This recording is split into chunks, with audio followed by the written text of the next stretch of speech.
দিনের বেলা হোক বা পূর্ণিমার রাত, এক এক সময় তাজমহলের সৌন্দর্য যেন এক এক রকম। আগ্রার এই প্রাচীন স্মৃতিসৌধটির নির্মাতা সম্রাট শাহজাহান স্বয়ং নিজেই তার প্রয়াত স্ত্রী মুমতাজের স্মৃতিতে তৈরি করেছিলেন এই সৌধটি। কেউ বলেন স্ত্রীর প্রতি সম্রাটের অগাধ ভালোবাসার নিদর্শন এই মহল, আবার কারো কারো মতে অত্যাচারিত স্ত্রীর মৃত্যুর পর অনুশোচনার জেরে তৈরি করেছিলেন এই মহল। এইসব নিয়ে নানা মুনির নানা মত। শ্বেত পাথরের তৈরি এই স্মৃতিসৌধের আনাচে কানাচে লুকিয়ে রয়েছে নানান তথ্য, নানান রহস্য এবং অজানা নানান ইতিহাস। হাই, আমি পূর্বা। আজ আমরা চলে এসেছি পৃথিবীর সপ্তম আশ্চর্য, অপরূপ সৌন্দর্যের অধিকারী সেই স্মৃতিসৌধ দর্শনে, সম্রাট শাহজাহান নির্মিত তাজমহল দর্শনে। পূর্ণিমার রাতে তাজমহলের সৌন্দর্য যেন ভাষায় প্রকাশ করা যায় না। এই যেন কালের কপোলতলে এক বিন্দু নয়নের জল। তাজমহলের সৌন্দর্য বর্ণনা করতে গিয়ে এমন উপমাই দিয়েছিলেন বিশ্বকবি রবীন্দ্রনাথ ঠাকুর। তবে সত্যি কথা বলতে কি, যতই বর্ণনা শুনুন না কেন, তাজমহল প্রকৃতপক্ষে যে কতটা সুন্দর তা নিজে চোখে না দেখলে বোঝা যায় না। তাই তো এই সৌধকে একবার চোখের দেখা দেখতে প্রতি বছরই দেশ বিদেশ থেকে হাজারো পর্যটক ভিড় জমায় এখানে। दीपक कुमार सोनी है, मैं ताजमहल का टूरिस्ट गाइड हूँ। पूरा एरिया देख रहे हैं ना, इस पूरे एरिया का नाम है फोर्ट कोर्ट एरिया। इधर फोर्ट गेट फोर्ट गार्डन है जिसका नाम है फोर्ट कोर्ट। ये हमने वेस्ट गेट से एंटर किया, सामने ईस्ट है, ये साउथ है, सीढ़ी वाला गेट जिसपे सब जा रहा है। ये सामने जो देखेगा इधर मेन एंट्रेंस गेट है, तो दिख रहा है, इसी के अंदर ताजमहल है। इस मेन एंट्रेंस का रॉयल गेट इसको बोला जाता है, शाही दरवाजा। इस गेट की हाइट है ऊपर से लेकर नीचे तक 105 फीट, 105 फीट इसकी हाइट है। चौड़ाई देखिएगा, चौड़ाई इसकी 90 फीट, 90 फीट। मिडिल में आप देख पा रहा होगा वाइट पे ब्लैक किस्म का लिखा हुआ देख रहा है ना, सारी कुरान शरीफ की आयतें लिखी हुई है। This is a Holi book Quran. तो कोई पेंटिंग है, कोई कलर नहीं है, सारा स्टोन्स वर्क हो रहा है। 1631 में स्टार्ट किया गया, 1653 में बनकर तैयार हो गया। टोटल 22 साल लगे और 20,000 लोगों ने बनाया। তাজমহলের পার্কিং থেকে মেন এন্ট্রি গেট পর্যন্ত আমরা প্রায় 1 কিলোমিটার পথ পায়ে হেঁটে অতিক্রম করেছিলাম। তবে আপনারা চাইলে 20 টাকা পার পার্সনে গাড়িতে করেও কিন্তু এখানে আসতে পারেন। আর আপনাদের বিশেষ সামগ্রী রাখার জন্য এখানে বিশেষ লকার রুমও রয়েছে। টিকিট কাউন্টার থেকে তাজমহলের এন্ট্রি টিকিট ছিল মাত্র 50 টাকা, অনলাইনে করলে এটি পড়তো 45 টাকা করে। আমরা আমাদের সাথে একজন ট্যুরিস্ট গাইড নিয়েছিলাম, তবে এখানে মাইক অ্যালাউ না থাকাতে তার ভয়েস আমরা আপনাদেরকে শোনাতে পারছি না। বর্তমানে আমরা তাজমহলে প্রবেশ করছি তাজমহলের পশ্চিমী শাহী দরওয়াজা দিয়ে। এই দরজাটি ভূমি থেকে প্রায় 105 ফুট উঁচু এবং 90 ফুট চওড়া। এই দরজার বিশেষত্ব এই যে এর মাথায় যে গম্বুজগুলি দেখতে পাচ্ছেন, এগুলি 11টি করে দুটি সারিতে সজ্জিত, অর্থাৎ মোট 22টি গম্বুজ, যা তাজমহল 22 বছর ধরে নির্মাণ হয়েছে এর সাক্ষ্য দেয়। এছাড়াও এর দেওয়ালের দিকে নজর দিলে দেখতে পাবেন পুরো দেওয়াল জুড়ে অত্যন্ত নিখুঁত ক্যালিগ্রাফিতে কোরআনের আয়াত লেখা রয়েছে। এগুলি কোনো রং দিয়ে লেখা নয়, পাথরের ওপর খোদাই করে লেখা। এছাড়াও তাজমহলের দেয়ালে যে সকল হস্তশিল্প ব্যবহার করা হয়েছে তা বেশিরভাগই মুসলিম ধর্মগ্রন্থ কোরআন শরীফ থেকে নেওয়া হয়েছিল। তাজমহলের দেওয়াল ছাড়াও মুমতাজ মহল ও সম্রাট শাহজাহানের সমাধি এইরূপ শ্লোকগুলি খোদাই করে লেখা আছে। তাজমহলের বিভিন্ন স্থানে ক্যালিগ্রাফি শিল্প দ্বারা আল্লাহরই 99টি নাম খোদাই করে লেখা রয়েছে। শাহী দরওয়াজা পেরোনোর পরেই চোখে পড়ল সেই অপরূপ সৌন্দর্যের অধিকারী তাজমহল। এর সৌন্দর্য এতটাই যে ভাষায় প্রকাশ করা যায় না, এক কথায় চোখ সরাতে পারছিলাম না। যদি কোনো স্নিগ্ধ, সুন্দর, শান্ত কোনো সৌধের উদাহরণ চান, তা কেবল এবং কেবলই তাজমহল। তাই তো 2007 সালে ইউনেস্কো ওয়ার্ল্ড হেরিটেজ তাজমহলকে বিশ্বের সপ্তম আশ্চর্যের তালিকায় তালিকাভুক্ত করেন। 10 কোটি ভোটের মাধ্যমে এই স্থান দখল করে তাজমহল। ভারতের সবচেয়ে দর্শনীয় এবং সুন্দর স্মৃতিস্তম্ভগুলির মধ্যে থাকা তাজমহল দেখতে প্রতি বছর প্রায় 40 থেকে 80 লক্ষ দর্শনার্থী ভারতে আসেন। শাহী দরওয়াজা থেকে তাজমহলের দিকে যতই এগোনো যায় ততই মনে হয় যেন তাজমহল ছোট হয়ে যাচ্ছে বা দূরে সরে যাচ্ছে। আসলে এটি অপটিক্যাল ইলিউশন ছাড়া আর কিছুই নয়। শাহী দরওয়াজা থেকে তাজমহলের দিকে আমরা যে রাস্তা ধরে হেঁটে যাচ্ছি, এই পুরো রাস্তাটাই লাল বেলে পাথর দিয়ে তৈরি, যেই বেলে পাথরগুলি আনা হয়েছিল ফতেপুর সিকরি থেকে। এবং এই রাস্তার মাঝ বরাবর রয়েছে এক সুদীর্ঘ জলধারা, যেখানে লাগানো রয়েছে অসংখ্য ফোয়ারা, যে ফোয়ারার সংখ্যা মোট 53টি। এগুলি কিন্তু সেই শাহজাহান আমল থেকে এখনও পর্যন্ত অব্যাহতভাবে কার্য করে যাচ্ছে, এগুলি কোনোটাই পাল্টানো হয়নি। তবে বর্তমানে এগুলিকে মোটর দ্বারা চালনা করা হলেও তখন মোটর না থাকায় হাত চাকার সাহায্যে যমুনা নদীর জল দ্বারাই এই ফোয়ারাগুলিকে চালিত করা হতো। এই ফোয়ারার মাঝখানে তৈরি এই বেদিতে বসেই শাহজাহান তাজমহলের নির্মাণ কার্যকে পর্যবেক্ষণ করতেন। তাজমহলের কাছে পৌঁছালেই দেখা যায় তাজমহলের দুই পাশে একই রকমের দেখতে দুটি ইমারত রয়েছে, যার মধ্যে ডান দিকেরটি হলো গেস্ট হাউস এবং বাঁ দিকেরটি হলো মসজিদ, যেখানে আজও প্রতি শুক্রবার করে নামাজ আদা করা হয়। তাই তো প্রতি শুক্রবার তাজমহল বন্ধ থাকে, তবে শুধুমাত্র মুসলিম ভাইদের জন্য 2 ঘন্টা করে নামাজ আদার জন্য তাজমহলে প্রবেশের অনুমতি দেওয়া হয়। আপনাদেরকে জানিয়ে রাখি, এই তাজমহলের চারপাশে মোট 16টি বাগান রয়েছে এবং আগেই বলেছি এর মাঝখানে ছিল 53টি ফোয়ারা, অর্থাৎ 16 এবং 53কে মেলালে হয় 1653, যেটি ছিল তাজমহলের নির্মাণ কার্য শেষ হওয়ার সাল। একাধিক বেগমের বাদশাহ শাহজাহানের তৃতীয় স্ত্রী মুমতাজ বেগমের সঙ্গে সম্রাটের বৈবাহিক জীবন ছিল মাত্র 19 বছরের। অথচ মাত্র 19 বছরের বৈবাহিক জীবনে মুমতাজ শাহজাহানের 14টি সন্তানের প্রসব করেন।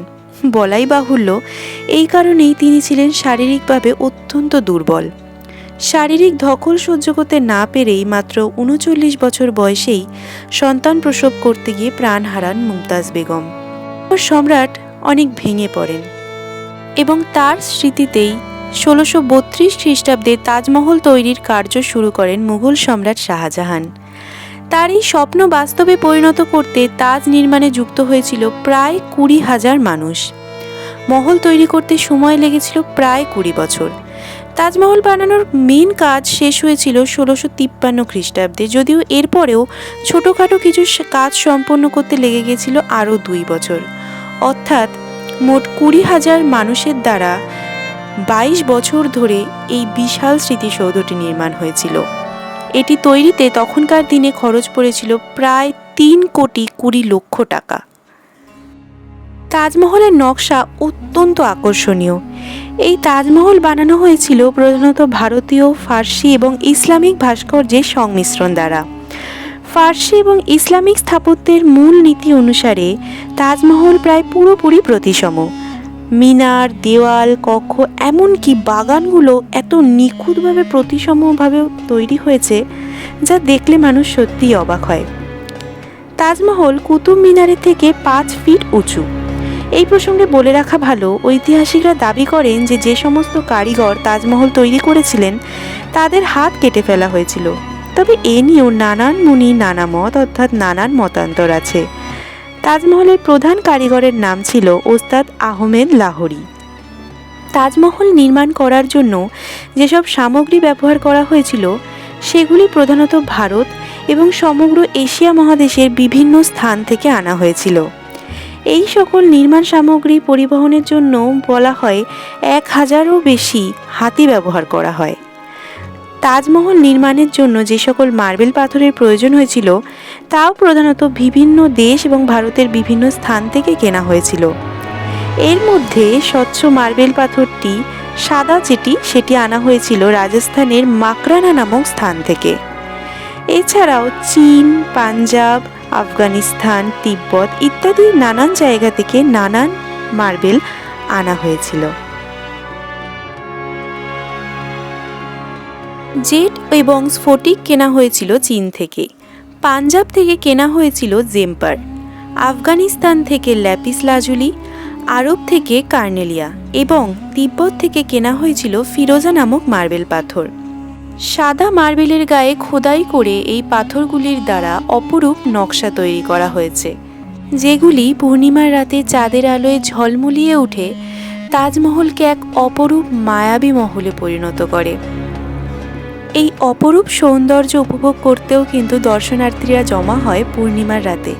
তবে সেক্ষেত্রে 1000 টাকা পার পার্সন টিকিটে আপনি তাজমহল দর্শনের সুযোগ পাবেন, তাও আবার মাত্র 30 মিনিট, কাছ থেকে নয়, শাহী দরওয়াজা থেকে দূর থেকে আপনারা তাজমহলকে পূর্ণিমার রাতে পর্যবেক্ষণ করতে পারেন। এন্ট্রি ফিস 50 টাকা দিয়ে মূল সৌধের আশেপাশেই আমরা ভ্রমণ করতে পারি। মূল সৌধটিতে প্রবেশ করতে গেলে লাগবে আরও 200 টাকা, অর্থাৎ মোট 250 টাকা দিয়ে আপনি পুরো তাজমহলটি ভ্রমণ করতে পারেন। এই মূল সৌধের ভেতরে রয়েছে সম্রাট শাহজাহান এবং মুমতাজের কবর, তবে সেটি আসল কবরের রেপ্লিকা মাত্র, অর্থাৎ সেটি নকলভাবে সাজানো। আসল কবরটি রয়েছে এই সৌধের ঠিক নিচে, যেটি সরকার দ্বারা বন্ধ করা রয়েছে। শুধুমাত্র মুমতাজই নয়, তাজমহলে সমাধিত করা হয়েছিল শাহজাহানের অন্যান্য স্ত্রী এবং প্রিয় চাকরদের, তবে সেগুলি রয়েছে তাজমহলের বাইরের অংশে। অনেকেই মনে করেন যে 1857 সালে সিপাহী বিদ্রোহের সময় কিছু সংখ্যক ব্রিটিশ সৈন্য সমাধির দেওয়াল থেকে মূল্যবান পাথরগুলিকে নিয়ে যেতে চেয়েছিলেন বা নিয়ে গিয়েছিলেন, যাতে ধ্বংস করা না যায়। তাই দ্বিতীয় বিশ্বযুদ্ধের সময় আর্কিওলজিস্ট সার্ভে অফ ইন্ডিয়ার তরফ থেকে তাজমহলকে বাঁশের খাঁচা দিয়ে ঢেকে দেওয়া হয়েছিল। ওপর থেকে এটিকে দেখতে বাঁশের মজুতের মতো লাগছিল। এই একই রকমভাবে তাজকে ঢেকে দেওয়া হয়েছিল 1971 সালের যুদ্ধের সময়েও। বর্তমানে তাজমহলের ওপরের গম্বুজটি নিচের দেওয়ালের তুলনায় হলুদ মনে হয়। আসলে দীর্ঘদিন আর্দ্রতা এবং পলিউশনের কারণে তাজমহল নিজের যে ঐতিহ্যময় শ্বেত রং সেটিকে হারিয়ে ফেলছে। এছাড়াও আপনাদেরকে আরেকটি কথা জানিয়ে রাখি, তাজমহলের নিচের ভিত মজবুত করা হয়েছিল এক বিশেষ পদ্ধতিতে। এর চারপাশে খনন করা রয়েছে অনেকগুলি কুয়ো, যার মধ্যে ফেলা রয়েছে ইট, কাঠ, পাথর সহ মেহগনি কাঠ। যে কাঠটির বিশেষত্ব এই যে সেটি যত জল লাগবে তত সে মজবুত হবে, এবং সেই আর্দ্রতা বা জল সেটি পায় পাশের যমুনা নদী দিয়ে। তবে বর্তমানে সেই যমুনা নদীর জলস্তরও নিচের দিকে নেমে যাচ্ছে, যার ফলে সেই কাঠগুলিও নিজের আর্দ্রতা হারাচ্ছে। এর ফলে 2010 সালে একবার তাজমহলের গায়ে ফাটল দেখা গিয়েছিল। তাজমহলের মূল সৌধটির বড় গম্বুজটির চূড়ায় যে কলসটি লাগানো রয়েছে সেটি সেই আমলে ছিল সোনার তৈরি, যা পরবর্তীতে ইংরেজরা লুট করে নিয়ে চলে যায়, এবং তারপরে এটিতে লাগানো হয় পিতলের একটি কলস, যা আর্দ্রতাতে কালো হয়ে গিয়েছে। এই সৌধটির চারপাশে যে 4টি মিনার আছে, দূর থেকে দেখলে সামনের মিনারের থেকে পিছনের মিনারটিকে ছোট মনে হয়, তবে এই প্রত্যেকটি সমান দৈর্ঘ্যের। এবং অবাক করার বিষয়, এগুলি সোজাভাবে দাঁড়িয়ে নেই, এগুলি বাইরের দিকে হালকা করে কাত করে দাঁড় করানো। হ্যাঁ, এগুলি কিন্তু ইচ্ছা করেই এইভাবে দাঁড় করানো, যাতে ভূমিকম্পের মতো কোনো প্রাকৃতিক বিপর্যয় এলে এগুলি বাইরের দিকে পড়ে যায়, ভেতরের দিকে যে মেইন সৌধ সেটিকে যেন ক্ষতিগ্রস্ত না করতে পারে। যমুনা নদীর ধারে তাজমহলের ঠিক অপর পারে যে বাগানটি দেখতে পাওয়া যায়, সেই বাগানটির নাম হলো মেহতাব বাগ। বহু বলিউড এবং টলিউড মুভিতে যেখানে ব্যাকগ্রাউন্ডে তাজমহল দেখা যায়, সেই শুটিংগুলো কিন্তু এই মেহতাব বাগ থেকেই করা হয়েছে। তাজমহলের ইতিহাসকে ঘিরে রয়েছে নানান মতান্তর।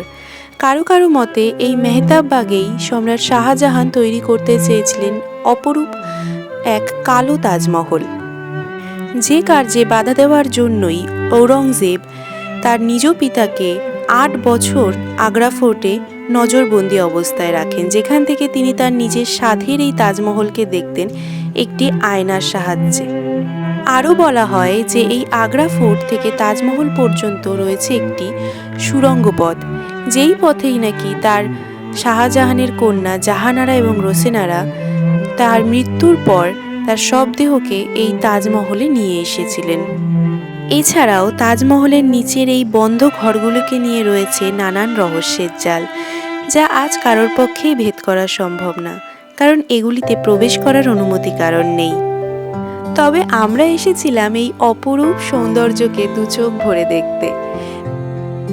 পৃথিবীর সপ্তম আশ্চর্যকে নিজে চোখে দেখার এবং হাতে স্পর্শ করার অনুভূতিটুকু নিয়েই আমরা চললাম আমাদের পরবর্তী গন্তব্যস্থলের দিকে। এই পুরো ভিডিওটা তোমাদের কেমন লাগলো আমাকে কমেন্ট বক্সে জানাতে প্লিজ ভুলো না। আর আমার এই চ্যানেলটাকে সাবস্ক্রাইব করে প্লিজ আমার পাশে থেকো, যাতে আমি এরকম ভালো ভালো ভিডিও তোমাদের জন্য আরও আনতে পারি। তাহলে ততক্ষণের জন্য tata, God bless you all.